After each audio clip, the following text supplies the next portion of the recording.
இன்றைக்கி நாம் பாடல் 10 பார்க்க போகிறோம். பக்கம் எண் 10. புவிக்குன் பாதம் அதனினை போன வகுப்புலே பார்த்துட்டோம் இல்லை. இன்றைக்கி எத்தனை கோடி கோடி திருப்புகழ் பார்க்க போகிறோம்.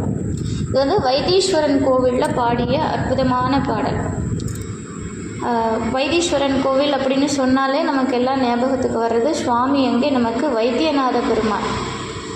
வைத்தீஸ்வரன் அப்படின்னு சொன்னாலே வைத்தியநாதன், தீராத நோய்களெல்லாம் தீர்க்கக்கூடிய அற்புத தெய்வமாக அங்கு வீற்றருளக்கூடிய இறைவன். அங்கே சுவாமி ரொம்ப சிறப்பு. யாருக்கு? முருகப்பெருமானுக்கு ரொம்ப ரொம்ப சிறப்பு அங்கே.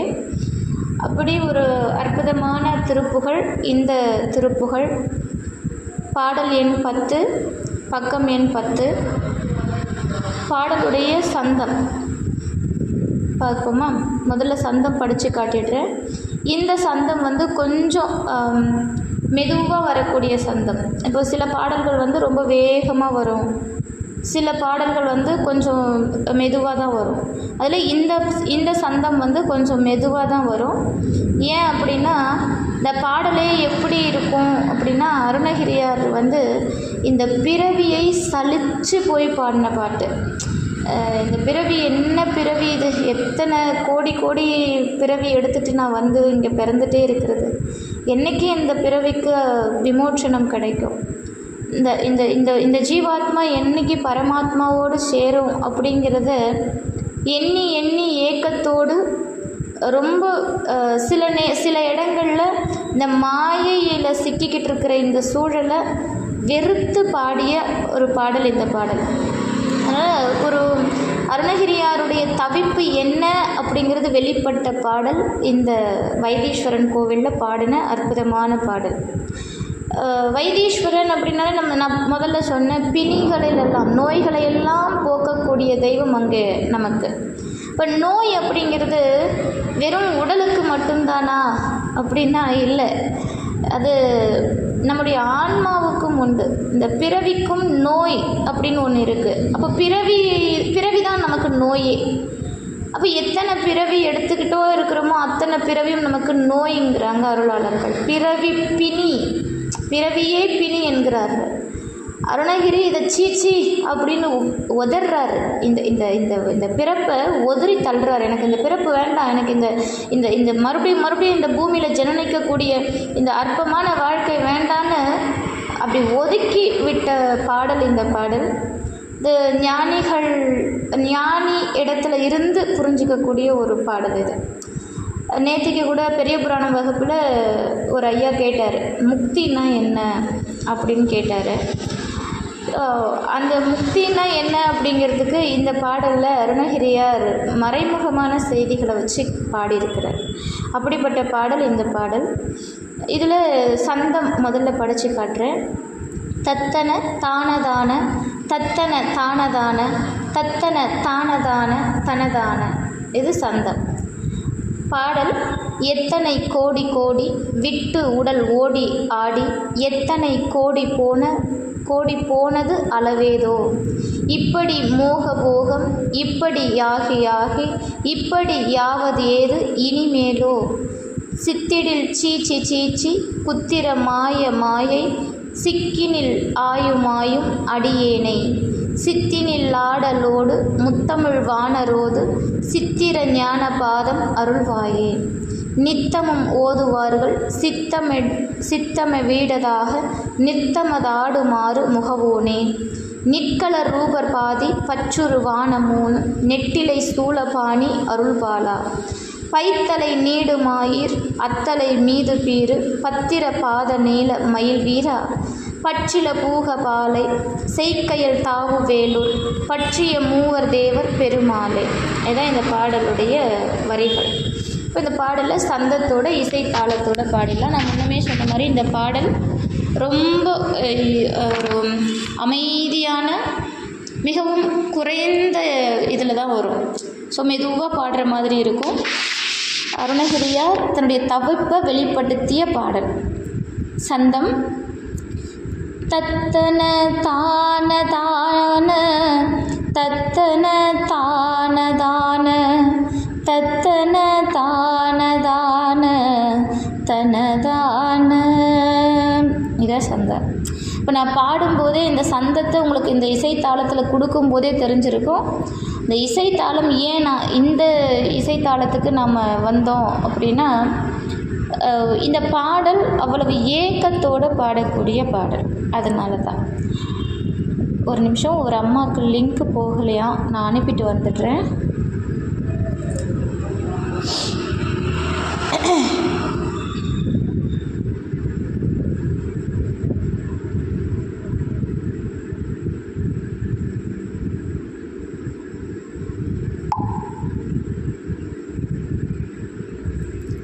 ஓகே, இப்போ பாடலுக்கு வந்துடலாம். எத்தனை கோடி கோடி விட்டுடல் ஓடியாடி, எத்தனை கோடி போனது அளவேதோ, எத்தனை கோடி கோடி விட்டுடல் ஓடியாடி, எத்தனை கோடி போனது அளவேதோ, இப்படி மோக போகம் இப்படி ஆகி ஆகி இப்படி ஆவதேது இனிமேலோ, எத்தனை கோடி கோடி விட்டுடல் ஓடியாடி, எத்தனை கோடி போனது அளவேதோ,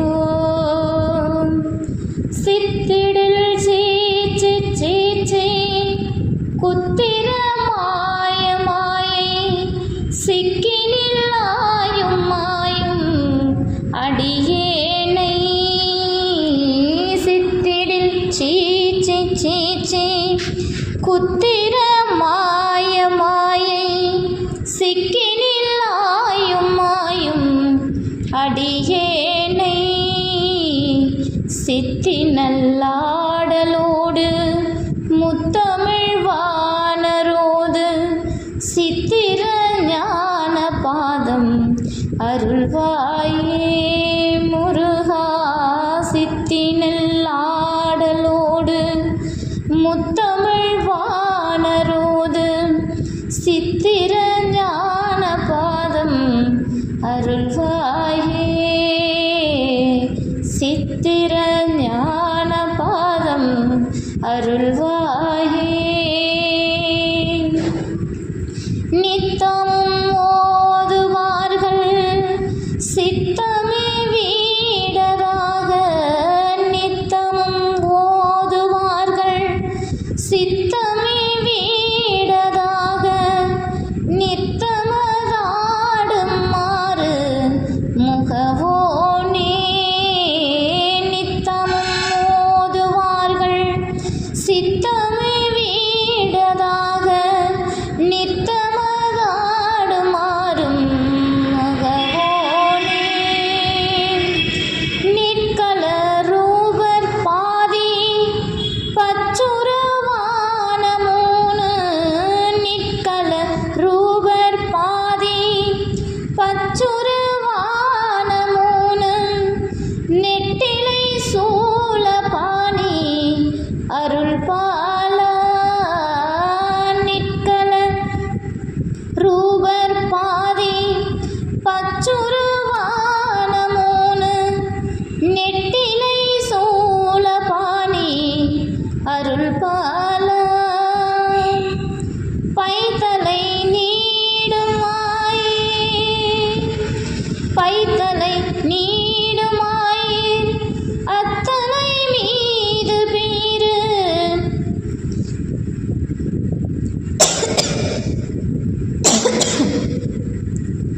பைத்தலை நீடும் ஆயீர் அத்தலை மீது பீரு, பத்திர பாக நீல மயில் வீரா,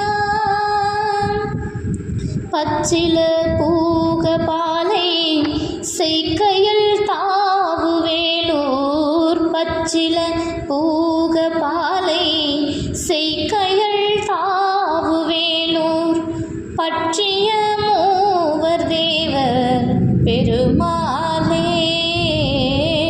பற்றிய மூவர் தேவர் பெருமாளே சித்திர ஞான பாதம் அருள்வாயே பற்றிய மூவர் தேவர் பெருமாளே.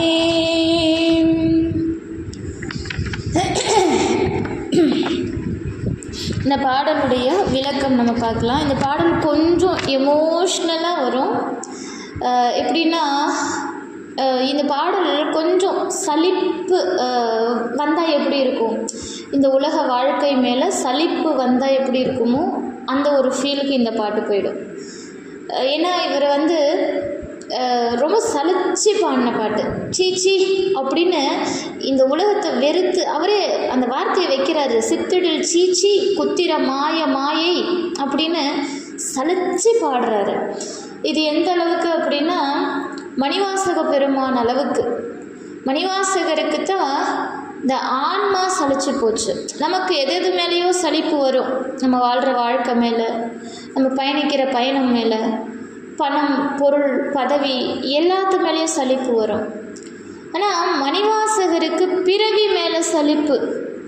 இந்த பிறவி மேலே சலிப்புங்கிறது அவ்வளவு எளிதாக வரக்கூடிய சலிப்பு கிடையாது.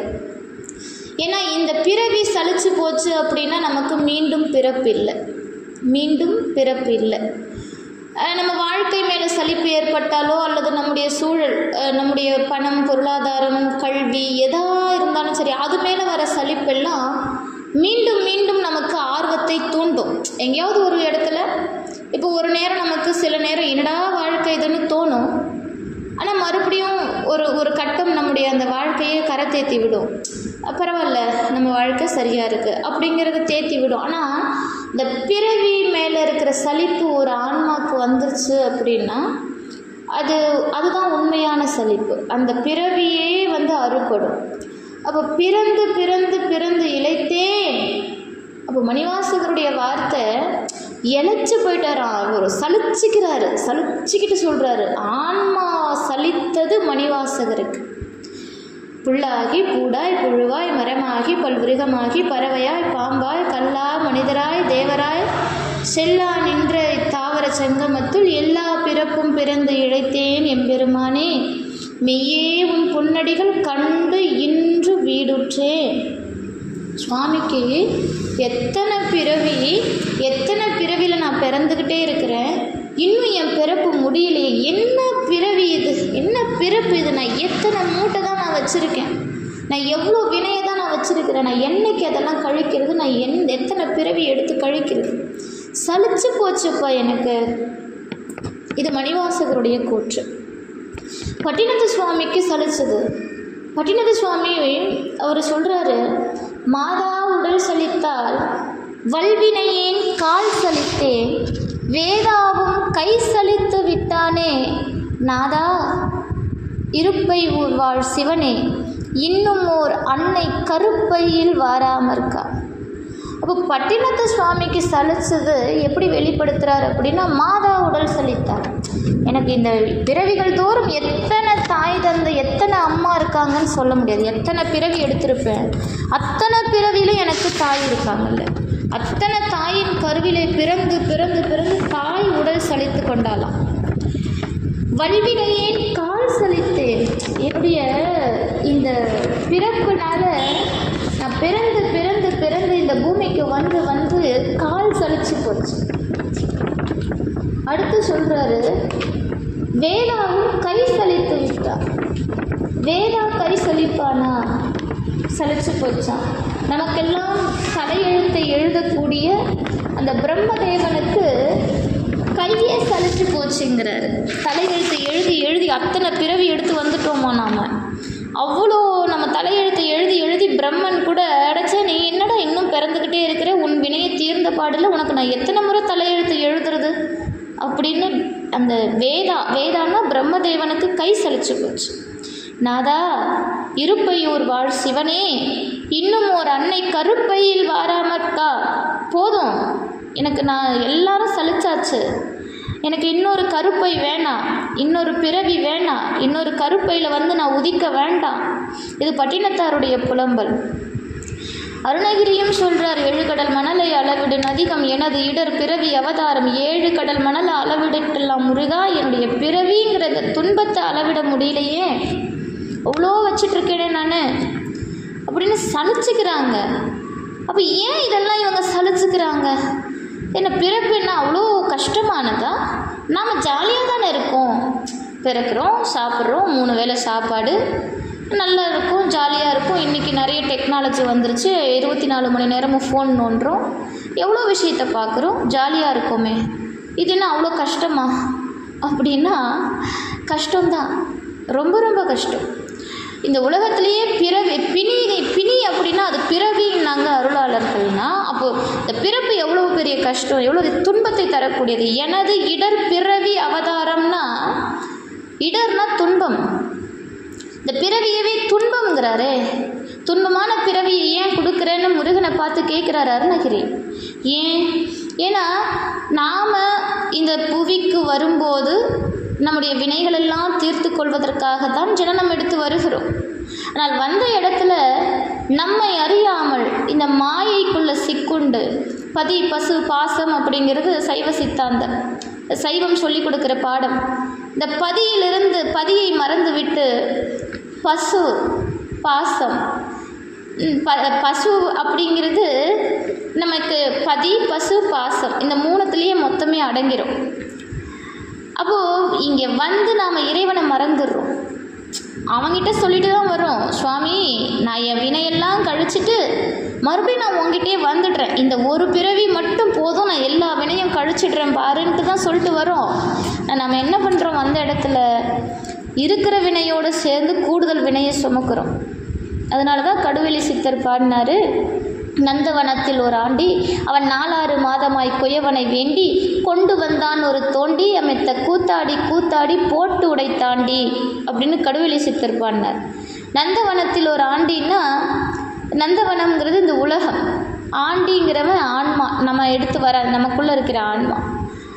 4 மாதம்னா 4 + 6 10 மாதம் தாயின் கருவறையில் இருக்கிறோம்.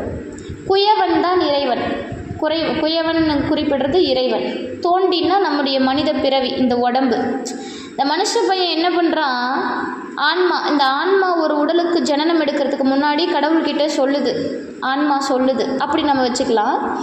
சுவாமி நான் இந்த ஜனனம் எடுக்கிறேன், போயிட்டு இந்த பிறவியை எடுத்துட்டு நான் என்னெல்லாம் வினை வச்சுருக்கிறனோ அதை கழிச்சிட்டு புதிய வினைகளை சேர்க்காம நான் நல்ல பிள்ளையாக உங்ககிட்ட வந்து சேர்ந்துடுறேன், இந்த பிறப்பை எனக்கு நல்லபடியாக அமைச்சு கொடுன்னு கேட்டுட்டு வருதாம்மா. அது கடவுளும் என்ன பண்ணுறான், குயவன் அவனும் என்ன செய்கிறான், ஒரு நல்ல பாத்திரத்தை உருவாக்கி ஒரு தோண்டி, என்ன தோண்டி, நம்ம இந்த உடம்புங்கிற தோண்டி, இந்த உடம்புங்கிற பாத்திரத்தை கடவுள் கொடுக்குறான் நமக்கு. இந்த புள்ள இந்த வினையெல்லாம் போய் கழிச்சிட்டு வந்துடும் அப்படின்ட்டு.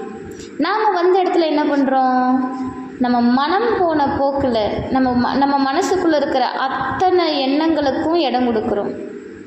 காமம், குரோதம், மோகம், லோபம், மதம், மாச்சரியம் 6 எண்ணத்தையும் நமக்குள்ளே சிக்க வைக்கிறோம். இந்த 6க்குள்ளே நாம் கட்டுப்படுறோம். நமக்குள்ளே 5 பேர் திருட்டு பசங்க இருக்காங்க, நமக்குள்ளேயே 5 பேர் திருட்டு பயலக இருக்காங்க. ஆமாம், நமக்குள்ளே இருக்கிற ஐவர்களை கள்வர்கள் என்கிறார்கள் அருளாளர்கள். யாருன்னா ஐம்புலன்கள்.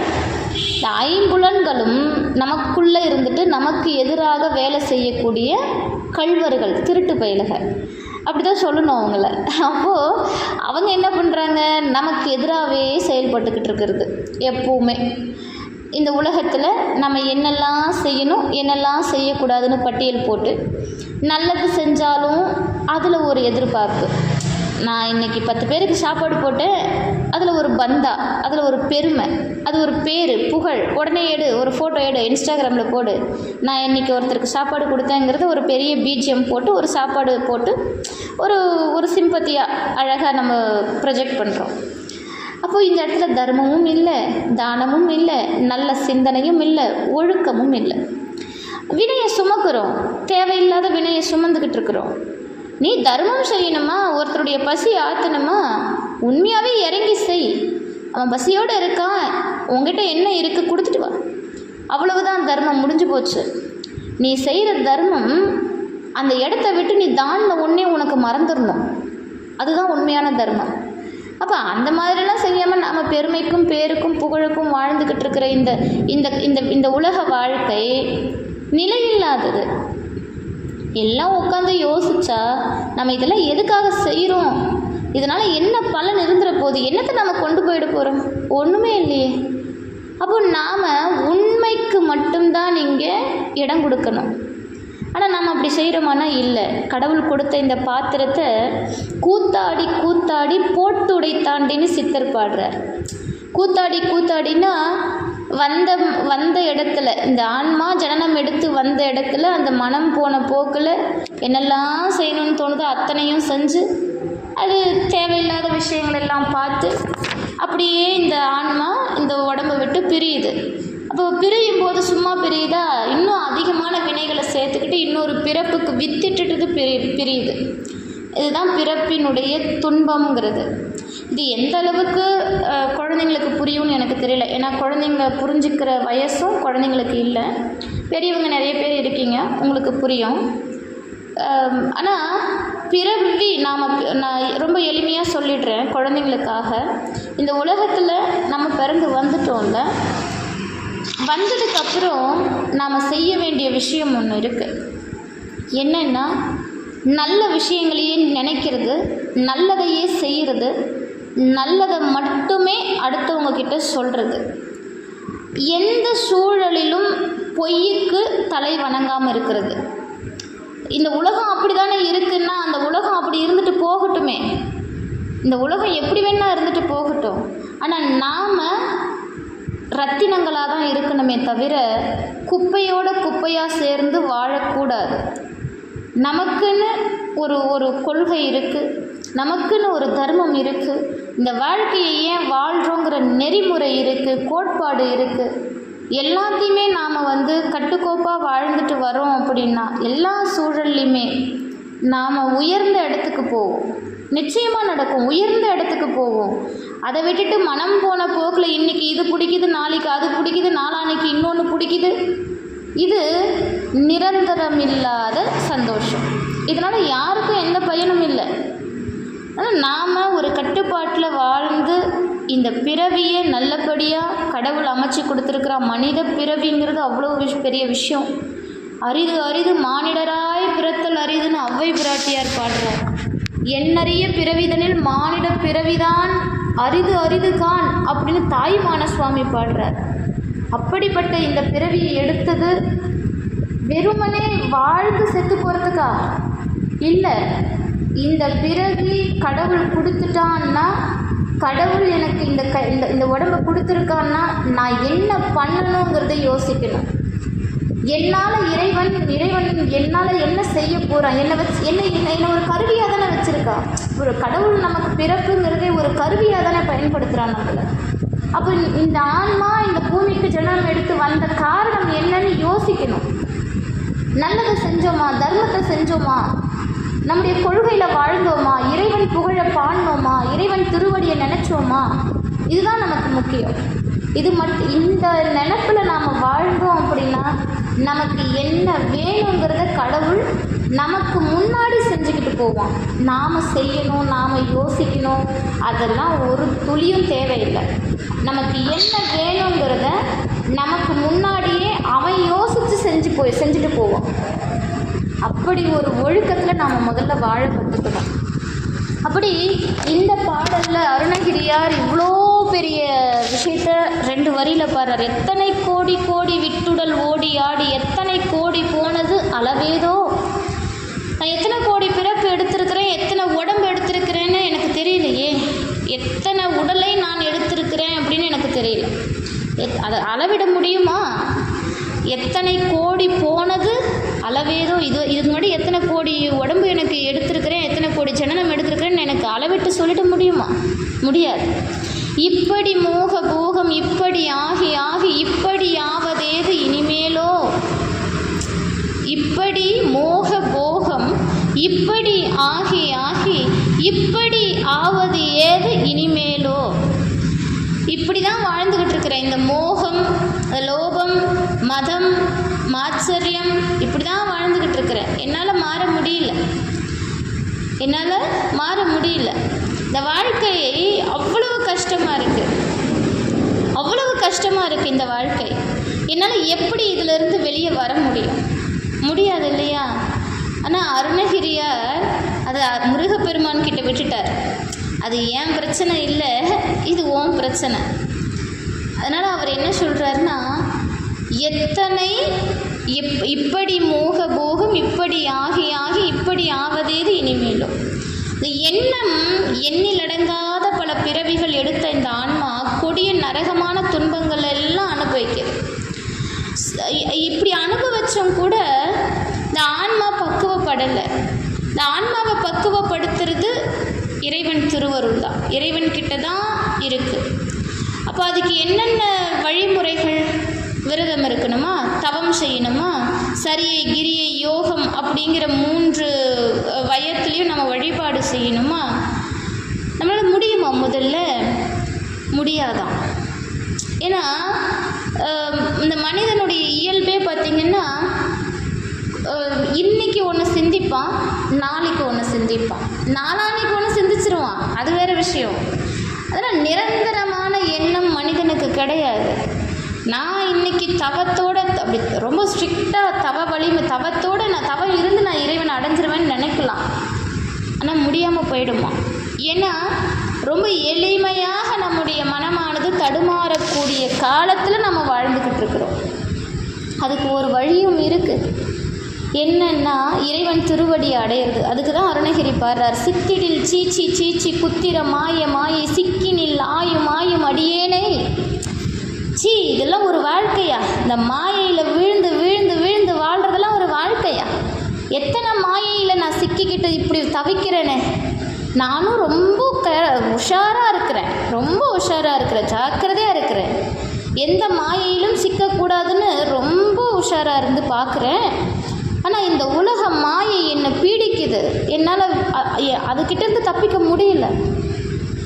சீச்சின்னு ஒதுக்குறாரு. இந்த உலக வாழ்க்கையை சீச்சி போ அப்படின்னு தூக்கி போடுறாரு. அப்படி சித்திடில் சீச்சி சீச்சி குத்திர மாயை மாயை சிக்கினில் ஆயும் ஆயும் அடியேனே. இந்த அடியேன் இந்த மாயையில் சிக்கி தவிக்கிறேனே. சித்தினில் ஆடலோடு முத்தமிழ் வானரோது சித்திர ஞான பாதம் அருள்வாயே. முத்தமிழ் வானரோது சித்தினில் ஆடலோடு. அது என்ன அழகாக முருகனை வர்ணிக்கிறார் பாருங்க. இந்த தமிழுக்கே சொந்தமான முருகக் கடவுள் அவரை பற்றி பாடும்போது சித்தினில் ஆடலோடு முத்தமிழ் வானரோது சித்திர ஞானபாத மருள்வாயே. முத்தமிழால் முருகப்பெருமானை பாடக்கூடிய அந்த பாக்கியம் இருக்குது பாருங்க. தமிழால் பாடினா முருகப்பெருமான் என்ன கேட்டாலும் தருவான். திட்டுனாலே கொடுக்குறான், பாடுனா தரமாட்டானா? திட்டினாலே தமிழால், சுத்தமான தமிழால். வேறு மொழியில் திட்டினாக்கா வேல் எடுத்து குத்திடுவான்.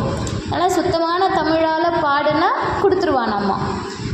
அதனால் திட்டினாலே கொடுக்குற தெய்வம் பாடுனா தரமாட்டானா? அப்படி முத்தமிழ் வானரோது சித்திர ஞான பாதம் அருள்வாயே. முருகா, உன் திருவடி எனக்கு கொடு. என்னால் இந்த மாய வாழ்க்கையிலேருந்து மீண்டு வர முடியாது. நான் இப்படி தான் இந்த வாழ்க்கையில் நான் அகப்பட்டு தான் இருக்கேன். என்ன பண்ணுறது? மாயையிலேருந்து தப்பிக்கிறவங்க யாராவது உண்டா என்ன? இந்த மாயை வெல்ல வேண்டும் அப்படின்னா முருகா, உன்னை தவிர என்னை வேறு யாராலையும் காப்பாற்ற முடியாது. மாயை என்னும் அசுரகுல பெண்ணால் தோற்றுவிக்கப்பட்ட சூரன், தாரகாசுரன், சிங்கமுகாசுரன் அப்படிங்கிற அசுரர்களையெல்லாம் அழித்தவன் இல்லையா நீ? மாயை தனக்குள்ள வச்சுக்கிட்டு இருக்கக்கூடிய கிரௌஞ்ச மலையையே தவிடு பொடி ஆக்கியவன் அல்லவா நீ? உன் வேல்பட்டு அழியாத மாயைன்னு ஒன்று இருக்கா இந்த உலகத்தில்? உன் திருவடிப்பட்டு பிறக்காத ஞானம்னு ஒன்று இருக்கா இந்த உலகத்தில்? முருகா, உன் திருவடியை எனக்கு கொடு, உன் திருவடியை கொடுத்து எனக்கு அருள் செய் அப்படின்னு கெஞ்சி அருணகிரி இந்த பாடலை பாடுறார். அடுத்த வரியில், நித்தமும் ஓதுவார்கள் சித்தமி வீடதாக நித்தமத ஆடுபா மாறு முகவோனே. நித்தமும் ஓதுவார்கள்னா முருகப்பெருமானுடைய புகழை எப்பவுமே பாடுறவங்க, சதா முருகனை தன்னுடைய மனசில் நிறுத்தி அவன் நினைவாகவே இருக்கக்கூடிய அடியார்கள். எப்பவுமே முருகா முருகா முருகா என்று உருகக்கூடிய அந்த அடியார்களுடைய மனசில் முருகப்பெருமான் நிறைஞ்சு இருப்பானா. எந்நேரம் இறைவனுடைய நினைப்பு நமக்கு இருக்கணுமா? அது எப்படிங்க சாத்தியமா? 24 மணி நேரத்தில் 24 மணி நேரமும் முருகனுடைய நினைப்பு நமக்கு இருக்குமா என்ன? இருக்கும். எப்படி பார்த்தாலும் இருக்கும். என்ன நினச்சாலும் இருக்கும். இப்போது உதாரணத்துக்கு சொல்கிறேன், நான் 2 குழந்தைக்கு அம்மா இல்லையா? இப்போ நான் உங்களுக்கு 1.5 மணி நேரம் உங்களுக்கு நான் வகுப்பு எடுத்துக்கிட்டு இருக்கிறேன். இந்த 1.5 மணி நேரத்தில் என்னுடைய சிந்தனை முழுக்க புத்தகத்தின் மேலேயும் பாடல் மேலேயும் நான் என்னென்னலாம் சொல்லணுங்கிறது சிந்திக்கிறது விஷயத்தில் தான் நான் இருக்கேன். இப்போ உங்களுக்கு அப்படி தான் தெரியும். இப்போ நான் எல்லா விஷயத்தையும் நான் உங்ககிட்ட சொல்கிறேன், பாடுறேன், சில செய்திகளை ரொம்ப நுணுக்கமாக கொண்டு போய் உங்ககிட்ட சொல்கிறேன். ஆனாலும் இந்த 1.5 மணி நேரமும் கூட என்னுடைய குழந்தைகள் என்னுடைய மனசை விட்டு நீங்குவாங்களா? அவங்க என்ன பண்ணிக்கிட்டு இருக்கிறாங்க? அவங்க சாப்பிட்டாங்களா? அவங்க தூங்கிடுவாங்களா நான் போகிறதுக்குள்ளே? அப்படிங்கிற சிந்தனை எனக்குள்ளே வராமல் இருக்குமா? நான் உங்ககிட்ட பேசிட்டு தான் இருக்கேன், உங்ககிட்ட பாடிக்கிட்டு தான் இருக்கேன். 1.5 மணி நேரம் கேப்பே இல்லாமல் பேசுவேன். ஆனால் அந்த 1.5 மணி நேரமும் என் பிள்ளைகளுடைய நினைப்பு என்னை விட்டு நீங்குமானா? நீங்காது. அதுபோல் 24 மணி நேரமும் நாம் எந்த நினைப்பில் வேணால் இருக்கலாம், எதை வேணால் சுற்றிக்கிட்டு இருக்கலாம், என்ன வேணால் பண்ணிக்கிட்டு இருக்கலாம். ஆனால் முருகப்பெருமானுடைய நினைவு நம்முடைய மனசில் இருந்துக்கிட்டே இருக்கும். அது முருகனை இறுக்கமாக பிடிச்சவங்களுக்கு தெரியும். அவன் திருவடியை சதா நினைக்கிறவங்களுக்கு அந்த இன்பம் புரியும். நம்ம எந்த செயல் செஞ்சாலும் சரி, என்ன பண்ணாலும் சரி, அவன் நினப்பு நம்ம மூளையில் எங்கேயோ ஒன்று ஓடிக்கிட்டு இருக்கோம். திடீர்னு அவன் நினப்பு மறையும். அது நிஜம், உண்மை. அப்படி முருகப்பெருமானை நினச்சி பாடுற அடியார்கள் மனசில் அவன் நீங்காமல் நிறைஞ்சு இருப்பானா. நாம் நினச்சிக்கிறோம் நாம் அவனை நினச்சிக்கிட்டு இருக்கிறோன்னு கிடையாதான். அவன் நம்ம மனசில் உக்காந்துக்கிட்டு இருக்கிறான், நம்ம மனசில் உக்காந்துக்கிட்டு இருக்கிறான். அதனால் அவனை மறக்கவே நம்மளால் முடியல. எந்த செயல் செய்தாலும் அவன் நினப்பு நம்ம மனசை விட்டு போகலை. இதை அருணகிரி சொல்கிறார். நிற்கல ரூபர் பாதி பச்சுருவான 3 நெட்டிலை சூழபாணி அருள்பாலா. இது சிவபெருமான். நிற்கல ரூபர் பாதி அப்படின்னா, அதாவது உமாதேவி தன்னுடைய பாகத்தில் நிறுத்தியவர் அர்த்தநாரீஸ்வரர். பச்சுருவான 3, பச்சுருவான 3ன்னா திரிசூலத்தை கையில் தாங்கியவர். சூலபாணி, நெட்டிலை சூலபாணி, அதாவது 3 முகங்கள், 3 இலைகளைப் போல, 3 முகங்களைப் போல 3 இதை வச்சு சூலம் இல்லையா? அப்போ 3 நெட்டிலை, 3 நெட்டிலைங்கிற பச்சுருவான 3 நெட்டிலை, 3 இலைகளை கொண்ட வில்வை இலையைப் போல சூலம் இருக்கிறதாம். அந்த திரிசூலத்தை தன் கையில் தாங்கிய சிவபெருமான் அருளிய குமரனே அப்படிங்கிறது இந்த வார்த்தை.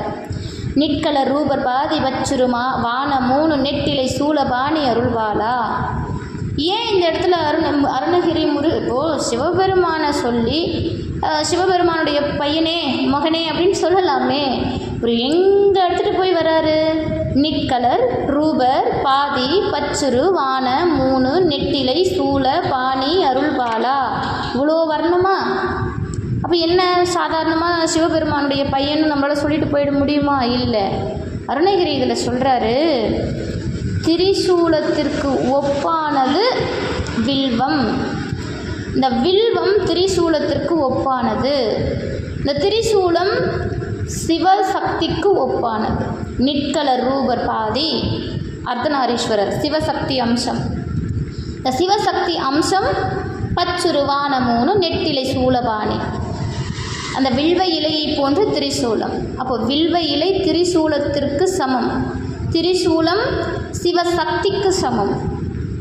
அப்போ இது சாதாரண விஷயமாக நம்ம கடந்து போக முடியாது. வில்வம் அப்படிங்கிறது நான் நிறைய இடத்துல சொல்லியிருக்கேன். வில்வத்தால் அர்ச்சனை பண்ணுறது அப்படிங்கிறது ஒரு அஸ்வமேத யாகம் செய்கிற புண்ணியத்தை கொடுக்கக்கூடியது. சாதாரண விஷயம் இல்லை. வில்வத்தால் சுவாமிக்கு அர்ச்சனை பண்ணுறதெல்லாம் எத்தனை பிறவியில் புண்ணியம் பண்ணியிருந்தால் தான் வில்வத்தை தொட்டு எடுத்து சுவாமிக்கு அர்ச்சனைக்கு வைக்க முடியும். ஒரே ஒரு வில்வம், அப்படியே நீங்கள் வில்வ மாலை எல்லாம் சுவாமிக்கு கட்ட தேவையில்லை. திரிதலம் திரிகுணாகாரம் திரிநேத்திரம் சத்ரியாயுதம் திரிஜன்ம பாபசம்ஹாரம் ஏகவில்வம் சிவார்ப்பணம். ஒரே ஒரு வில்வம், ஒரு வில்வத்தை எடுத்து சுவாமிக்கு அர்ச்சனை, வேறு எதுவுமே நீங்கள் பண்ண தேவையில்லை. திரிதலம் திரிகுணாகாரம் திரிநேத்திரம் சத்ரியாயுதம் திரிஜன்ம பாபசம்ஹாரம் வில்வாஷ்டகம். அப்போ ஒரு வில்வ இலை என்ன பண்ணுமான்னா திரிஜன்ம பாபசம்ஹாரம், 3 ஜென்மங்களில் நாம் செய்யக்கூடிய பாவங்களை அழிக்கும் தன்மை உடையது. எது? திரிநேத்திரம் சத்ரியாயுதம். திரிநேத்திரம்னா 3 கண்களை கொண்ட சிவபெருமான். இதுதான் இந்த இடத்துல அருணகிரி பதிச்சு சொல்கிறேன். திரிநேத்திரம் சத்ரியாயுதம் திரிஜன்ம பாபசம்ஹாரம் ஏகவில்வம் சிவார்ப்பணம். அவ்வளோதான், முடிஞ்சு போச்சு. ஒரு வில்வ இலை சிவபெருமானுக்கு சமமானது. நீங்கள் எல்லா மலர்களுக்கும் அந்த ஒரு முறை நம்ம வச்சுட்டோம் அப்படின்னா மறுபடியும் பயன்படுத்தக்கூடாது. ஆனால் வில்வ இலையை மட்டும் நீங்கள் ஒரு முறை பயன்படுத்தினாலும் மீண்டும் எடுத்து அதை கழுவி சுத்தப்படுத்தி மீண்டும் சுவாமிக்கு அர்ச்சிக்கலாம். நிர்மால்யம் இல்லாத ஒரே ஒரு இலை வில்வ இலை மட்டும்தான். மலர்களில் கூட எதுவுமே கிடையாது, வில்வத்திற்கு மட்டும்தான் நிர்மால்யம் கிடையாது. ஏன்னா வில்வம் அப்படிங்கிறது அதாவது சிவபெருமானின் அம்சமாகவே பார்க்கப்படுது. இந்த வில்வத்தை பறிக்கிறதுக்கு கூட சில நியதிகள் உண்டு. சும்மா ஏனோ தானோ எல்லா நேரத்துலையும் போய் வில்வத்தை பறிச்சிடக்கூடாது, அது முறைப்படி தப்பு. ஒரு வில்வத்தை பறிக்கணும் அப்படின்னா முதல்ல வில்வாஷ்டகம் சொல்லணும். சரி, வில்வாஷ்டகம்லாம் எங்களுக்கு தெரியாதுங்க, தேவையே இல்லை. நம சிவாயன்னு சொல்லி, சிவாய நமன்னு சொல்லி அந்த வில்வத்தை தொட்டு வணங்கி ஒரு வில்வத்தை பறிக்கணும். அவ்வளவு நியதிகள் இருக்குது. பிரதோஷ காலகட்டங்களில் பௌர்ணமிகளில் மாலை 4 மணிலேருந்து 6 மணி, ஏன்னா அது நித்திய பிரதோஷம்னு சொல்லுவாங்க. அந்த மாதிரி நேரங்களில் பிரதோஷத்தை பறிக்கக்கூடாது. ஏன்னா அந்த பிரதோஷ காலத்தில் வில்வத்துக்கு உயிர் உண்டு, தெரிஞ்சுக்கோங்க. நாங்கள் பிரதோஷத்துக்கு போகிற வழியில் வில்வ மரம் இருக்குது, அந்த நேரத்தில் பறிச்சுக்கிட்டு போகிறோன்னா அது ரொம்ப ரொம்ப ரொம்ப தப்பு. அதுக்கு முன்னாடியே நீங்கள் பறித்து வச்சுருக்கணும். பிரதோஷ நேரத்தில் வில்வ இலையை பறிக்கக்கூடாது. நான் நிறைய இடங்களில், நான் கோவில்களில் கூட பார்க்குறேன், சுவாமிக்கு அங்கே அபிஷேகம் பண்ணி முடித்த உடனே கடகடன்னு ஓடி வருவாங்க. வந்து கோவிலில் இருக்கக்கூடிய வில்வ இலையை அப்படியே அந்த ஒரு பொறுமையே இல்லாமல் பறிக்கிறது, வேகமாக பறிக்கிறது. அது ரொம்ப தப்பு, ரொம்ப ரொம்ப தப்பு. வில்வ இலையை பறிக்கும்போது சிவபெருமானை தொட்டு வணங்கினா நமக்கு என்ன ஒரு உணர்வு, பயம் இருக்குமோ அந்த பயம், அந்த உணர்வு வில்வ இலையை தொடும்போது இருக்கணும். சுவாமிக்கு அர்ச்சனை செய்த வில்வ இலைகளை சும்மா சர்வசாதாரணமாக தூக்கி போட்டுறக்கூடாது. அதை முறையோடு எடுத்து அப்புறப்படுத்தணும். அப்படிலாம் நியதிகள் நிறைய இருக்குது வில்வத்துக்கு. ஏன்னா இந்த வில்வமே திரிசூலம் அந்த முக்கண் சிவபெருமானை 3 கண்களை குறிக்கக்கூடியது. அந்த முக்கண்ணனே அர்த்தநாரியாக இருக்கக்கூடியவன். அப்படிப்பட்ட இறைவன் அருளிய குமரன் முருகப்பெருமான் அப்படின்னு அங்கே போய் இங்கே கடைசியாக இங்கே நிற்கிறார் அருணகிரி. அடுத்து சொல்கிறாரு, பைத்தலை நீடுமா இரத்தலை மீது வீறு பத்திரமாத நீல மயில் வீரா. பைத்தலை அப்படின்னா 1000 தலை கொண்ட ஆதிசேஷன். ஆதிசேஷனுக்கு எத்தனை தலை? 1000 தலைகளாம். அந்த 1000 தலைகளை கொண்ட ஆதிசேஷன் இருக்கிறார்ல, பாம்பு, எளிமையாக சொல்லணும்னா பாம்பு. இந்த பாம்பை அப்படி கொத்தி தூக்குற அளவுக்கு கூரிய நகங்களை கொண்ட மயிலை வாகனமாக கொண்ட மயில் வீரா அப்படிங்கிறார். பாம்புங்கிறது என்னங்க? நாம் அதை ஒரு ஜீவனாக பார்க்குறோம். இந்த குண்டலினி யோகா பண்ணுறவங்களுக்கு தெரியும்.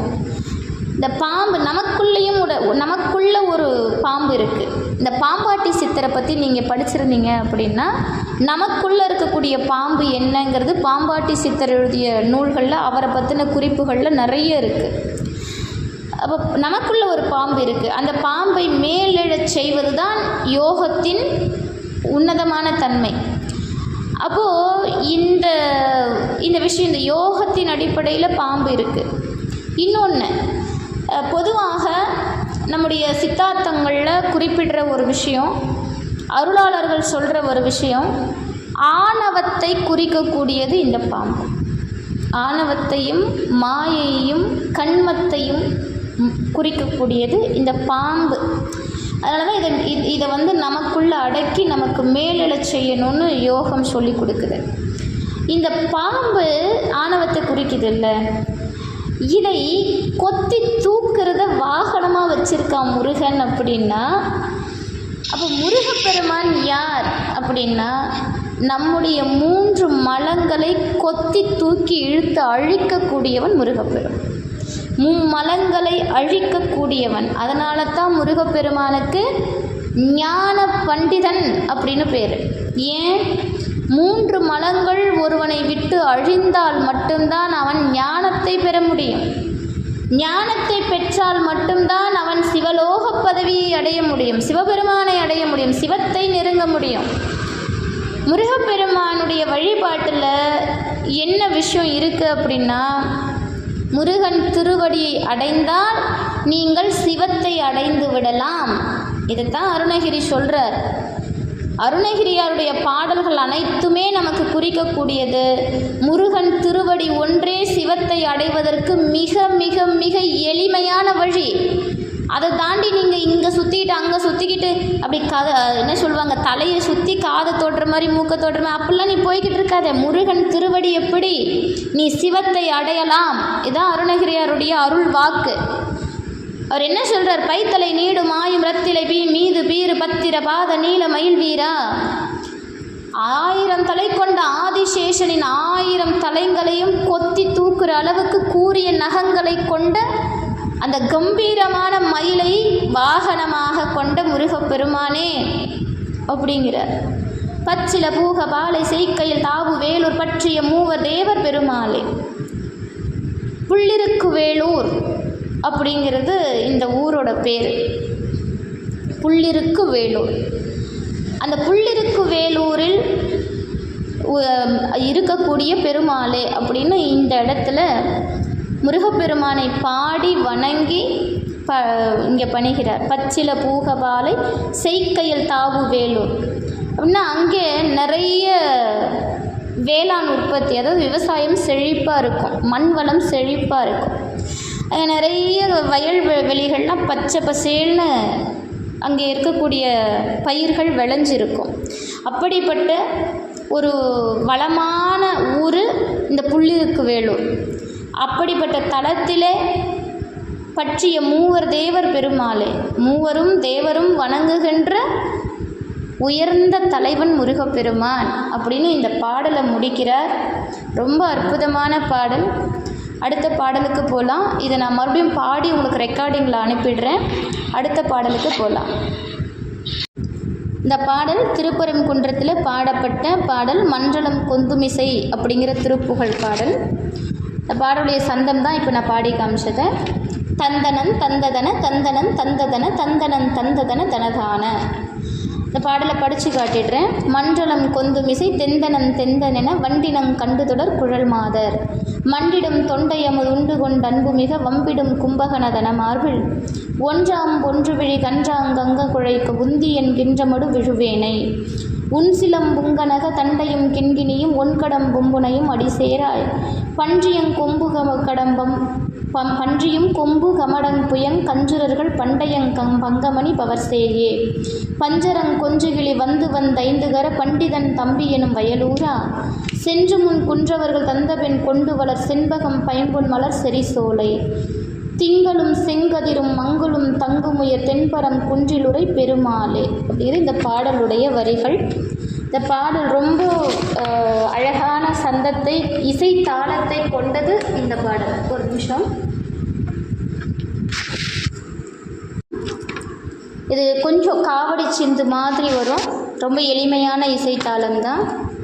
தந்தனன் தந்ததன தந்தனன் தந்ததன தந்தனன் தந்ததன தனதான தந்தனன் தந்ததன தந்தனன் தந்ததன தந்தனன் தந்ததன தனதான மன்றலங் கொந்துமிசை தெந்தனன் தெந்தனென பண்டினங் கண்டு தொடர் குழல் மாதர் மண்டிடும் தொண்டை அமுதுண்டு கொண்டன்பு மிக வம்பிடும் கும்பகன தன மார்பில் ஒன்று விழி கன்றாங்கங்குழைய உந்தி என்கின்ற மடு விழுவேனை உன் சிலம்புங்கனக தண்டையும் கிண்கிணியும் ஒன்கடம்பும் புனையும் அடி சேராய் பன்றியங் கொம்பு மடம் புங்கயம் புயங்கம் சுரர் பண்டையன் பங்கமணி பவர் சேயே பன்றியங் கொம்பு கமடம் புயங்கம் சுரர்கள் பண்டையம் பங்கமணி பவர் சேயே பஞ்சரம் கொஞ்சு கிளி வந்தைந்து கர பண்டிதன் தம்பி எனும் பயலூரா சென்று முன் குன்றவர்கள் தந்த பெண் கொண்டு வளர் செண்பகம் பைம்பொன் மலர் செறி சோலை திங்களும் செங்கதிரும் அங்குளம் தங்குமுயர் தென்பரங்குன்றிலுரை பெருமாளே தென்பரங்குன்றிலுரை பெருமாளே உன்கடம்பும் புனையும் அடி சேராய் தென்பரங்குன்றிலுரை பெருமாளே. இந்த பாடல் இது வந்து முழுக்க காவடி சிந்து மாதிரி பாடலாம். ரொம்ப எளிமையான இசைத்தாளம் தான் இந்த பாடல். ஈஸியாக நம்ம பாராயணத்துக்கு கொண்டு வரலாம். இதில் அருணகிரியார் வந்து ரொம்ப விஷயங்களை இங்கே பகிர்ந்து சொல்கிறார். அதாவது பெண்ணாசையை பற்றி பாடுற ஒரு பாடல் இது. இந்த உலக வாழ்க்கையில் ரொம்ப கொடுமையான ஒரு விஷயம் பெண்கள் மீது வைக்கக்கூடிய விஷயங்கள் தான். இது வந்து 15ஆம் நூற்றாண்டில் பாடப்பட்ட பாடல். இப்போ அன்னைக்கு காலகட்டம் அப்படிங்கிறது இந்த விஷயங்கள் அதிகம் உள்ளடக்கிய காலகட்டம். இன்றைக்கும் இருக்குது. இன்றைக்கும் வந்து அது வெளிப்படையாகவே நிறைய இடங்களில் இருக்குது. அப்போது இந்த உலகம் எது ரொம்ப தடுமாறி நிற்கக்கூடிய இடம் எதுன்னா மண் பொன் இதுதான். இந்த மண்ணாசை பொன்னாசை அப்படிங்கிற ஆசைகளில் விழாதவங்க யாரும் இல்லை. அப்போ இது போன்ற விஷயங்கள்லேருந்து வெளிவரத்துக்காக என்ன பண்ணணுங்கிறத அருணகிரியார் கொடுத்த பாடல் இந்த பாடல். இப்போ மன்றலம் கொந்துமிசை தெந்தனம் தெந்தனென வண்டினம் கண்டுதொடர் குழல் மாதர். இது என்னென்னா அருணகிரி வர்ணிக்கிறார், பெண்களை வர்ணித்து பாடின பாட்டு. அவருடைய கூந்தல் அழகு, கண்கள், அவருடைய உதடு, கன்னம், இப்படி அவர்களுடைய சரீரத்தை அப்படி வர்ணித்து பாடி இந்த அழகெல்லாம் நிரந்தரம்னு நினச்சிடாதப்பா, இதெல்லாம் மாயை. இது வந்து நம்மளை சிக்க வைக்கக்கூடிய மாயை, நம்மளை வேதனைக்கு கவலைக்கு உள்ள தள்ளக்கூடிய மாயை. உன் சிலம் கனக தண்டையும் கிண்கிணியும் உன்கடம் பும்புனையும் உன் அடி சேராய். இப்படியெல்லாம் அவர்களுடைய வலையில் நான் சிக்காமல், இந்த பெண் ஆசை அப்படிங்கிற வலையில் நான் சிக்காமல், தண்டையும் கிண்கிணியையும் அணிந்திருக்கக்கூடிய, சிலம்பும் தண்டையும் கிண்கிணியையும் அணிந்திருக்கக்கூடிய உன் பாத மலரை, உன் திருவடியை நான் சேர மாட்டேனா? உன் திருவடியை நினைக்காம நான் வேற எதையோ நினச்சிக்கிட்டு இருக்கேனே. இந்த உலகத்தில் நான் ஜனனம் எடுத்தது உன் திருவடியை தொழுவதற்கு அல்லவா? உன் திருவடிக்கு பூஜை பண்ண அல்லவா நான் இந்த உலகத்தில் பிறந்திருக்கிறேன். அதை விட்டு நான் என்னென்னவோ பண்ணிகிட்ருக்கிறேனே. இதை அருணகிரி இங்கே கேட்கிறார். இந்த உலகத்தில், இந்த உலக மாயையிலிருந்து என்னை விடுவித்து, இந்த பெண்ணாசையிலிருந்து என்னை விடுவித்து, முருகா உன் திருவடிக்கே என்னை சேர்ப்பாயாக அப்படின்னு அருணகிரி முருகப்பெருமானை பார்த்து கேட்ட பாடல். நீங்கள் திருப்புகழ் முழுக்க ஒரு விஷயம் இருக்குங்க. இந்த திருப்புகழ் முழுக்க என்னென்னா முருகப்பெருமானுடைய திருவடி தான். முருகப்பெருமானுடைய திருவடியே திருப்புகழ். எங்கள் திருப்புகழ் முழுக்க அருணகிரி கேட்டதெல்லாம் பார்த்தீங்கன்னா, முருகா உன் திருவடியை கொடு, முருகா எனக்குள்ளே இருக்கக்கூடிய இந்த 6 குணங்கள், காமம், குரோதம், மோகம், லோபம், மதம், ஆச்சரியங்கிற 6 குணத்தையும், ஆணவம், கண்மம், மாயைங்கிற 3 மலங்களையும் அழிச்சிரு. எனக்கு இதெல்லாம் வேண்டாம். இந்த மாயையிலேருந்து என்னை வெளிக்கொண்டு வா, உன் திருவடியை கொடு அப்படின்னு கேட்டது திருப்புகழ். இந்த அனுபவம் இப்போது இதை கேட்ட அருணகிரிக்கு முருகப்பெருமான் தன் திருவடியை கொடுத்துட்டான். அருணகிரி கிட்ட இருக்கக்கூடிய, அருணகிரி கிட்ட இல்லை, அருணகிரி எல்லாம் வாங்கிட்ட முருகப்பெருமானுடைய முழுமையான பரிபூரண அருளை பெற்ற பிறகே நமக்கு திருப்புகழ்லாம் வெளியே வந்தது. இது அருணகிரிக்காக பாடிய பாடல் இல்லை, நமக்காக இந்த அற்ப மானிடனாக பிறந்து பிறந்து பிறந்து சின்ன சின்ன விஷயங்களை மனசில் பெரிய கற்பனை கோட்டை கட்டி வாழ்ந்துக்கிட்டு இருக்கிறோம்ல, இந்த அற்ப மானிடனுக்காக பாடினது திருப்புகழ். மனிதா, நீ இப்படி இல்லை, நீ இதுக்காக பிறக்கலை, நீ இந்த விஷயத்துக்காக வாழ்ந்து சாக போகிறவன் கிடையாது. உன்னுடைய மனித பிறப்பு ஒரு பெரிய லட்சத்திற்காக பிறந்த பிறப்பு. இதை பயன்படுத்தாமல் நீ தவறான வழியில் செலவிட்டுறாத அப்படின்னு நம்மளை திசை திருப்புற வழி தான் இந்த திருப்புகழ். நாம் போகிற பாதை சரியில்லை அப்படின்னு காட்டுற இடம் திருப்புகழ். அருணகிரி நமக்கு அதை தான் சொல்கிறார். அருணகிரி தம்முடைய திருப்புகழ் வாயிலாக என்ன சொல்கிறார்? அவர் ஏன் இதெல்லாம் வர்ணிக்கிறப்போ, பெண்ணாசை ரொம்ப மோசம்ப்பா, பெண்கள் மீது ஆசை வச்சிங்கன்னா நீங்கள் படுகுழியில் போய் விழுவீங்க, இப்படி சொல்லிட்டு போயிடலாமே. அப்படி சொன்னால் அது வெறும் வார்த்தையாக தான் இருக்கும். ஆனால் இவர் என்ன பண்ணுறாரு, உண்மையிலேயே பெண்ணாசை என்பது என்ன அப்படிங்கிறது தெளிவுபடுத்துகிறாரு, விரிவுபடுத்துகிறாரு. அதிலிருந்து மீள முடியாத சூழலை இந்த மாயை நமக்கு கொடுக்கும் அப்படிங்கிறத ஆணித்தரமாக சொல்லி, ஆனால் அதற்கெல்லாம் ஒரு வழி உண்டு, அதை மீறியும் நம்மை காப்பவன் முருகப்பெருமான், நம்முடைய மனதை கடிவாளம் போட்டு பிடித்து கொள்பவன் முருகப்பெருமான் என்பதை ஆணித்தரமாக சொல்லக்கூடிய இடம் திருப்புகழ். அதனால தான் முருகா உன் திருவடியை கொடு, உன் திருவடியை கொடு, உன் திருவடியை கொடுன்னு அருணகிரி அடிக்கடி கேட்கறதுக்கு காரணம் அதுதான். திருப்புகழ் முழுக்க முருகப்பெருமான் திருவடிகள் தான். அவன் திருவடி பதியாத இடமே திருப்புகழில் இல்லை. ஒவ்வொரு வரியும் ஒவ்வொரு வார்த்தையும் முருகப்பெருமான் உறைந்திருக்கக்கூடிய இடம் இது திருப்புகழ். சாதாரண விஷயம் இல்லை. திருப்புகழை கையில் எடுக்கிறீங்க அப்படின்னா முருகப்பெருமான் திருவடியை உங்கள் கையில் தாங்குறீங்கன்ற நினப்பு மனசில் வச்சுக்கோங்க.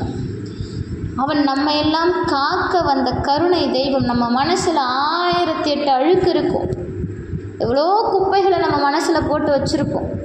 இந்த குப்பையெல்லாம் ஒரு கண்ணு வைக்கிற நேரத்தில் தூர தள்ளிட்டு, இந்த குப்பை இருந்த மனசில் இந்த குப்பையான மனசை சுத்தப்படுத்தி ஆசனம் போட்டு சிம்மாசனம் போட்டு உட்காரக்கூடியவன் முருகப்பெருமான்றதை மறந்துடாதீங்க. ஒரு முறை முருகான்னு சொல்லிட்டா, முருகா எனவோர் தரமோதடியார் இருத்தாள் தலைமேல் அருள்வோனே, தெரிஞ்சோ தெரியாமலோ நம்ம வாயிலிருந்து முருகான்னு ஒரு வார்த்தை வந்துருச்சுன்னா, என் பிள்ளை என்னை கூப்பிட்டுருச்சுன்னு 2 திருவடியும் எடுத்துகிட்டு வந்து நம்ம தலை மேலே வைக்கக்கூடிய தெய்வம் முருகப்பெருமான். அதை என்றைக்குமே மறந்துடாதீங்க. அதனால தான் அருணகிரி அவன் திருவடியை வேண்டி வேண்டி வேண்டி அழக்கூடிய பாடல் திருப்புகழ். அடுத்த வரியில் சொல்கிறார், பன்றியின் அழகிய கொம்பையும் ஆமை ஓட்டையும் பாம்பையும் தேவர்களது பழைய எலும்புகளையும் தரிக்கும் சிவபெருமானின் பாலனே. சிவபெருமானுடைய ஸ்வரூபத்து இந்த பன்றியினுடைய கொம்பை ஏன் சுவாமி சூட்டிக்கிட்டு இருக்கிறாரு, ஆமை ஓட்டை ஏன் அணிஞ்சு வச்சிட்ருக்கிறாரு, பாம்பை ஏன் சூடிக்கிட்டு இருக்கிறாரு, எலும்புகள் தேவர்களுடைய எலும்புகளை ஏன் தரிச்சிருக்கிறாருன்னா நான் அடுத்தடுத்த திருப்புகளில் ரொம்ப விவரமாக சொல்கிறேன். இந்த திருப்புகளில் விவரம் பண்ணோம் அப்படின்னா இன்னும் அதிகமாகிடும். அதனால் இந்த பன்றியினுடைய கொம்பு, ஆமை ஓடு, பாம்பு, தேவர்களுடைய பழைய எலும்புகள், மண்டை ஓட்டு மாலை, கபால மாலை, இதெல்லாம் சுவாமி தரிச்சுக்கிட்டு இருக்கிறாராம். இந்த கபால மாலையை பற்றி ஏற்கனவே சொல்லியிருக்கிறேன். சிவபெருமான் ஏன் கபால மாலை சூடிக்கொண்டிருக்கிறார்?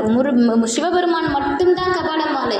இன்றைக்கி நாம் எல்லா தெய்வத்துக்கும் கபால மாலை போட்டு நிற்க வச்சுட்ருக்குறோம். மாரியம்மாவுக்கு போடுறோம், காளியம்மாவுக்கு போடுறோம், என்னென்ன அம்மாவுக்கோ போட்டு நிற்க வச்சுருக்குறோம். இன்றைக்கி சிவபெருமான் மட்டுமே கபால மாலையை தரித்திருக்கக்கூடியவன். ஏன்னா சிவபெருமான் கழுத்தில் இருக்கிற கபால மாலை எதை குறிக்குதுன்னா அசுரர்களை இல்லை, அசுரர்களை குறிக்கக்கூடியது அல்ல. ராட்சதர்களை வெட்டி அந்த மாலையை போட்டுக்கிட்டவன் இல்லை. அவன் எதற்காக அதை அணிந்து கொண்டிருக்கிறான்னா, இந்த கபால மாலையை பார்க்கும்போது நமக்கு ஒரு விஷயம் புரியணும். எதுவுமே நிரந்தரம் இல்லை. எதுவுமேன்னா தேவர்கள், பிரம்மா, விஷ்ணு, யாருமே எத்தனை கோடி கோடி பிரம்மாக்கள், எத்தனை கோடி கோடி இந்திரன், எத்தனை கோடி கோடி திருமால் அப்படின்னு கணக்கே இல்லையா, கணக்கே இல்லைன்றாங்க அருளாளர்கள். அப்போது யுகங்கள் மாறிக்கிட்டே இருக்குது, காலம் மாறிக்கிட்டே இருக்குது. யுகங்கள் மாறி காலம் மாறி என்ன நடந்தாலும் மாறாத நிலையான தெய்வம் சிவபெருமான். ஒரு அந்த திருமால், பிரம்மா, விஷ்ணு, தேவர்கள், இவங்க எல்லாம் அந்த தேவர்கள், திருமால், பிரம்மதேவன் இவங்களுடைய மண்டை ஓட்டையெல்லாம் அணியறதுக்கு காரணம் எத்தனை திருமால்களை கடந்தாச்சு, எத்தனை பிரம்மாக்களை கடந்தாச்சு, எத்தனை தேவர்களை கடந்தாச்சு, அத்தனையும் கடந்து நிற்பவன் நான் ஒருவனே என்ற ஸ்வரூபத்தை காட்டவே சிவபெருமான் கபால மாலை ஏந்தி அப்படி கபால மாலையை கழுத்தில் போட்டு நிற்கக்கூடிய ரூபம் அது. அது பார்க்கும்போது நமக்கு ஒரு விஷயம் தோணணும், எதுவுமே நிலை இல்லை, எல்லாத்தையும் கடந்து நிற்கக்கூடிய இறைவன் மட்டுமே நிரந்தரமானவன், அவன் மட்டும்தான் நிரந்தரம். இந்த உலகத்தில் எதுவுமே நிரந்தரம் இல்லை. இதை புரிஞ்சிக்கிறதுக்கு நமக்கு கொஞ்சம் காலம் தேவைப்படுமே தவிர, ஆனால் உண்மை அதுதான். எத்தனை காலம் எடுத்தாலும் இதுதான் உண்மை. எதுவுமே நிலை இல்லை. நாம் படிக்கிற படிப்பு, நாம் சேர்க்கிற செல்வம், நம்முடைய வாழ்க்கை என்ன இருந்தாலும் சரி, எதுவுமே நிரந்தரம் இல்லை. நிரந்தரம் இல்லாத இந்த வாழ்க்கையில் நிலையானவனை தேடுவது மட்டும்தான் நிரந்தரம். இப்போ நிலையானவன் யாருன்னா இறைவன் ஒருவனே. அவன் திருவடியை தவிர நமக்கு வேறு எதுவுமே நிலை இல்லை. வினை பயனால் நம்ம இந்த வாழ்க்கையை அடைஞ்சோம். காரணம்னு ஒன்று இருக்குது, அந்த காரணங்களால் நாம் வாழ்க்கை துணையை அடைஞ்சோம். காரணங்களால், வினை பயன்களால் தான் நம்முடைய வாழ்க்கை துணை, பிள்ளைகள், நம்முடைய இடம், பொருள், நம்முடைய சொத்து, செல்வாக்கு, பதவி, பேர், புகழ் என்ன வந்தாலும் சரி, அது எல்லாமே வினை, நல்வினையோ தீவினையோ அதுபடி நடக்குது. ஆனால் எதுவுமே நிரந்தரம் இல்லை. எல்லாமே நாம் என்ன எடுத்துகிட்டு வந்தோமோ அதை அனுபவிக்கிறதுக்கு வந்திருக்கிறோம். எதை போன ஜென்மத்தில் வச்சுட்டு வந்தோமோ அதை அனுபவிக்க வந்திருக்கிறோம். அது முடிஞ்ச உடனே எல்லா கணக்கும் முடிஞ்சிடும். இன்னும் எளிமையாக சொல்லணுன்னா, நம்ம ஒரு பயம் நம்ம மனசில் இருக்கும் பாருங்கள். நம்ம பிறவி, அதாவது யம பயம்னு சொல்லுவாங்க. அடுத்த நிமிஷம் என்ன நடக்குதுன்னு நமக்கு தெரியாது. பயம் பயம் பயம் பயம், வாழ்க்கை முழுக்க பயம். ஒன்று தெரியுமா, நம்ம வாழ்க்கையில் நாம் கொண்டு வந்த வினையை அனுபவித்து முழுமையாக தீர்க்கிற வரைக்கும் டாக்டரால் கூட நம்மளை இன்னும் பண்ண முடியாது. அதாவது ஒருவனுடைய வினை பயன் முடிந்து விட்டால் எப்பேற்பட்ட டாக்டராலையும் காப்பாற்ற முடியாது. அதுவே ஒருவனுடைய வினை பயன் இன்னும் இருக்குது அப்படின்னா அவன் எப்பேற்பட்ட சூழலில் இருந்தாலும் மீண்டும் வந்து வாழவான். அதுதான் வினைங்கிறது. அவன் எழுதி வச்சத இந்த உலகத்தில் மாற்றுற வல்லமை ஒருவனுக்கும் கிடையாது. எல்லாம் அவன் கண்ட்ரோலில் தான் நடக்குது. அவன் கண்ட்ரோல்னால் நம்ம வினை பயன். நீ போன ஜென்மத்தில் இதை பண்ண, நீ இந்த வினையை இந்த ஜென்மத்தில் அனுபவி. இந்த 50 வினை இருக்குது, உனக்கு ஒரு 25 வினை இந்த பிறவியில் கொடுத்து அனுப்புகிறேன் வச்சுக்கோ. கொடுத்து அனுப்புகிறான். ஆனால் நாம் என்ன பண்ணுறோம், 25 வினையை முடிக்கிறதுக்கு முன்னாடி கூடுதலாக ஒரு 25 வினை சேர்த்துக்கோ. 50 வினை முடிஞ்சு போச்சு, அடுத்த பிறவி எடு, இன்னொரு 50 வினையை போடு, செஞ்சுட்டு போய்கிட்டே இரு, பிறவி எடுத்துக்கிட்டே இரு. அப்படி தானே நாம் இருக்கோம். ஆனால் இதற்கெல்லாம் ஒரு உபாயம் உண்டு. இறைவன் திருவடியை பிடிச்சிட்டு, சுவாமி என்ன வினை வந்தாலும், எந்த வினை வந்தாலும், கந்தனே உன் வேல் என்னை காப்பாற்றணும். நான் என்ன பண்ணட்டும், நான் சாதாரண மனுஷன் தானே, இந்த அற்ப மனிதனுடைய குணம் இதுதானே, இது என்னுடைய குணம், என்னுடைய குணாதிசயம், இந்த கேவலம் இந்த மாண்ட பிறவியுடைய குணாதிசயம். நான் வினையை சுமந்துட்டேன், முருகா என்னை இதிலிருந்து காப்பாற்று. என்னால் என்னை மாற்றிக்க முடியல, ஆனால் உன்னுடைய திருவடி பட்டால் என் வினை கழிஞ்சிடும். இதுதான் அருணகிரி நமக்கு காட்டுற வழி. அப்படி தான் சிவபெருமானுடைய ஸ்வரூபம். இந்த உலகத்தில் நிலையானவன் சிவம் ஒருவனே அப்படிங்கிற ரூபம் இப்போ அருணகிரி சொன்ன ரூபம். என்ன ரூபம்? பன்றியம் கொம்பு கமடம் புயங்கரம் அசுரர்கள் பண்டை என்பு அங்கம் அணிப்பவர் சேயே. அந்த ரூபம் அருணகிரி சொன்ன ரூபம் இதுதான். நிலையானவன் சிவபெருமான் மட்டும். அப்படிப்பட்ட சிவபெருமானின் பாலனே, அடுத்து சொல்கிற பஞ்சரம் கொஞ்சுகிளி வந்து வந்தைந்துகர பண்டிதன் தம்பி எனும் வயலூரா. இது வயலூர் பற்றி பாடுறாரு. வயலூரில் விநாயக பெருமான் முன்னாடி இவர் பாடினார் இல்லை, கைத்தல நிறைகனி பாடினார். அடுத்து இன்னொரு பாட்டும் பாடியிருக்கிறாரு.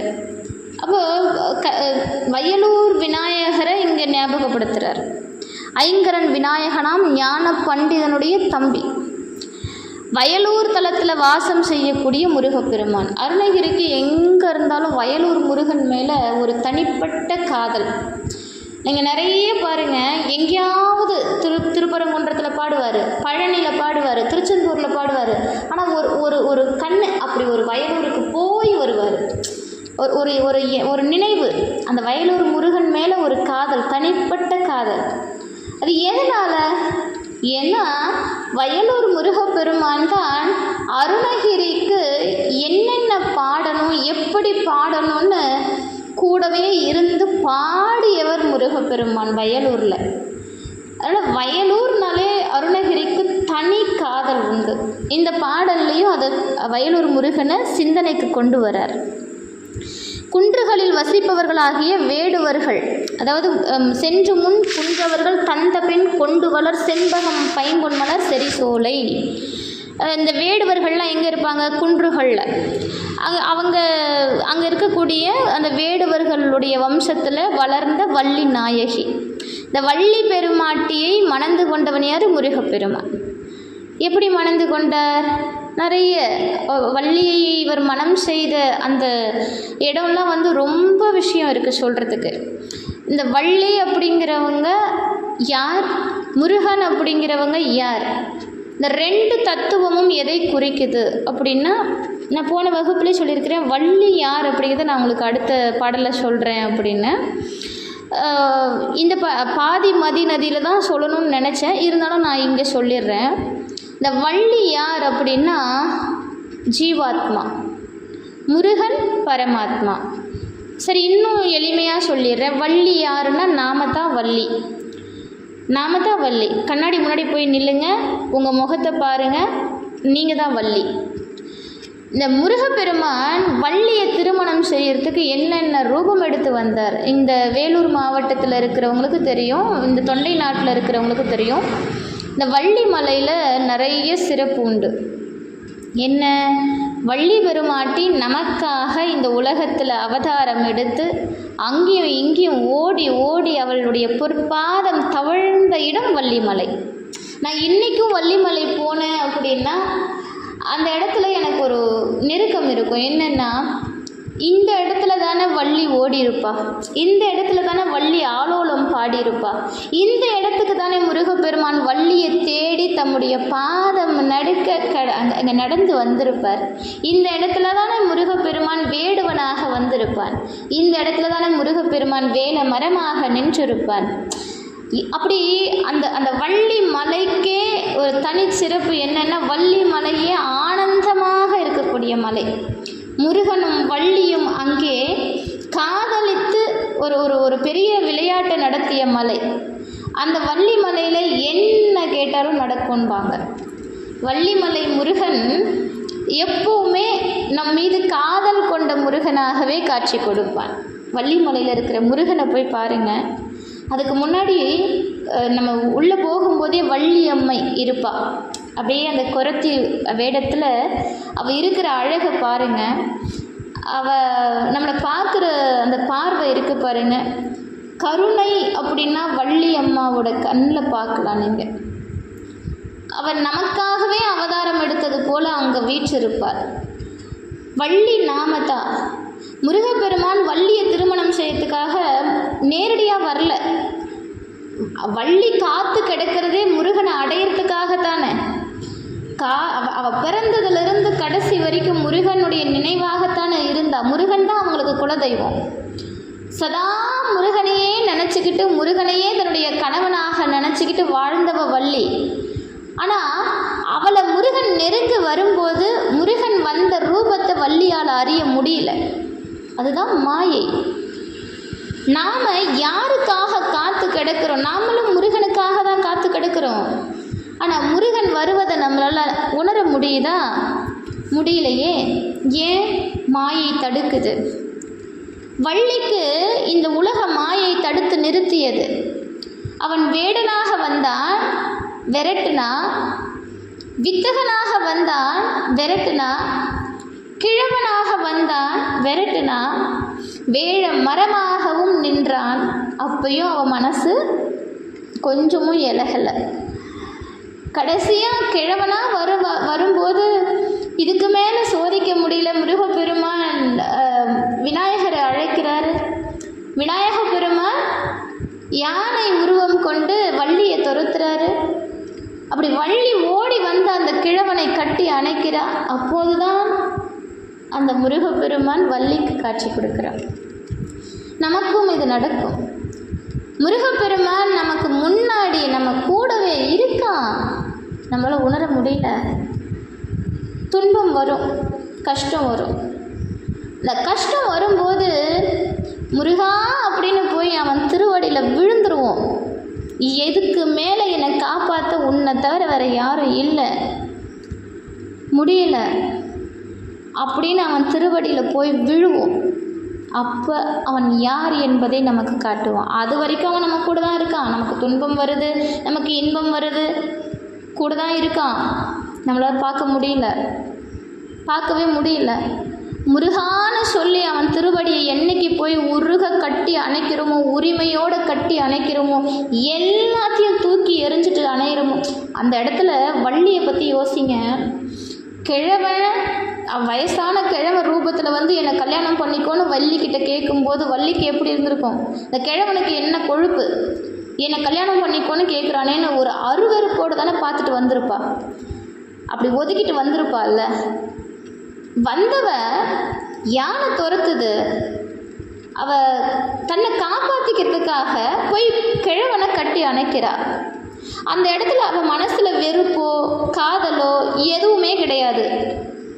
வெறுப்பும் இல்லை, அன்பும் இல்லை, எதுவுமே இல்லை. நாம் எதுவுமே இல்லாத தன்மைக்கு, எதை பற்றியும் சிந்தனை இல்லாத தன்மைக்கு எப்போ ஆட்படுகிறோமோ அப்போதே இறைவன் நமக்கு காட்சி கொடுப்பான். அதுதான் வள்ளி பெருமாட்டி முருகனை கட்டி அணைத்த போது முருகன் செய்த செயல். நீ இறைவனை அடையணுமா? உனக்கு விருப்பு வெறுப்பு எதுவுமே இருக்கக்கூடாது. அப்படி இருந்தால் உனக்கு இறைவன் அருள் செய்வான், உனக்கு இறைவன் காட்சி கொடுப்பான். அருள் செய்யாமலாம் இருக்க மாட்டான். அருள் வந்து நீ தப்பே பண்ணாலும் உனக்கு அருள் செஞ்சுக்கிட்டு தானே இருக்கான். அவன் அருள் செய்வதை நிறுத்திவிட்டால் நம் உடலில் உயிர் இருக்காது. நான் என்ன பண்ணாலும் இறைவன் எனக்கு அருள் செய்து கொண்டு தான் இருக்கிறான். இந்த பூமியிலே இந்த உடலில் என் உயிர் இருக்கிற வரைக்கும் நின்றாலும் நடந்தாலும் கிடந்தாலும் மென்றாலும் துயின்றாலும் விழித்தாலும் இமைத்தாலும் குன்றாத உணர்வுடையோர் அடையார். நான் என்ன பண்ணாலும் எனக்கு அருள் செஞ்சுக்கிட்டு தான் இருக்கான். ஆனால் அவனை எனக்கு காட்ட மாட்டான்.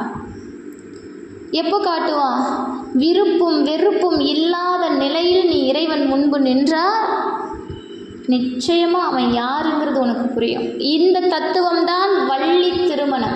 நாம் என்னவோ வள்ளி முருகனுக்கு 2 பொண்டாட்டி, வள்ளி வந்து 2வது பொண்டாட்டி, வள்ளி குறத்தி இதில் பிறந்தார், காதலிச்சார், கல்யாணம் பண்ணார்.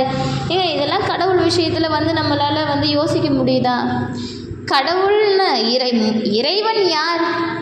நம்மளை மாதிரி காதல், கல்யாணம், திருமணம் இந்த பந்தத்துக்கு ஆட்பட்டவனா இறைவன்? பிறப்புக்கும் இறப்புக்கும் ஆட்பட்டவனா இறைவன்? இல்லவே இல்லை.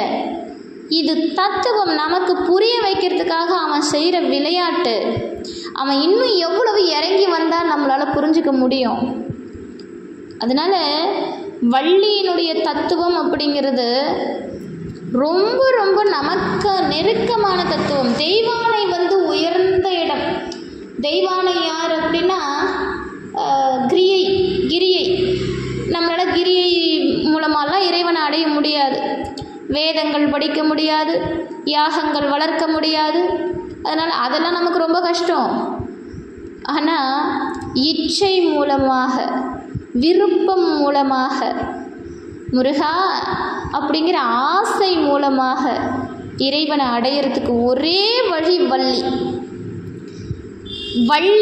வள்ளியை நீங்கள் நினச்சிங்க அப்படின்னா வள்ளல் தானாக அருள் செய்வான். நிஜங்க. நீங்கள் வாரியார் சுவாமிகளுடைய சொற்பொழிவுகள்லாம் நீங்கள் கேட்டு பாருங்கள், இல்லை அவருடைய புத்தகங்கள் வாங்கி படிங்க. அவர் எழுதிய புத்தகங்கள் வாங்கி படிங்க. வாரியார் சுவாமிகள் அதிகமாக வள்ளியம்மையை பற்றி பாடுவாங்க. நிறைய சில இடங்களில் என் உயிரை காத்ததே வள்ளியம்மை அப்படின்னு குறிப்பிட்டு பயன்படுத்தியிருக்கிறார், பேசியிருக்கிறார். அன்னைக்கு வள்ளியம்மையுடைய திருவிளையாடல் நான் காப்பாற்றப்பட்டேன் அப்படின்னு ஒரு ரயில் சம்மந்தப்பட்ட விஷயத்தில் சொல்லியிருக்கிறார். அதை இங்கே தெளிவுபடுத்துறதுக்கு நேரம் இல்லை. அவரே சொல்லியிருக்கிறார், வள்ளியம்மையை அவர் புகழாத நாள் இல்லை.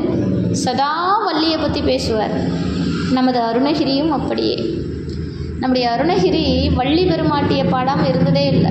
நிறைய பாடுவார் வள்ளியை பற்றி. ஏன்னா நமக்கு எளிமையாக இறைவனை அடையக்கூடிய வழியை காண்பித்தவள் வள்ளி. நீ யாகம் பண்ணாத, நீ வேதம் படிக்காத, உனக்கு அதெல்லாம் கஷ்டமா, நீ இவ்வளோ விஷயத்தை பண்ணுறது ரொம்ப கஷ்டமா, செய்யாத. அவன் மீது ஆசை கொள்.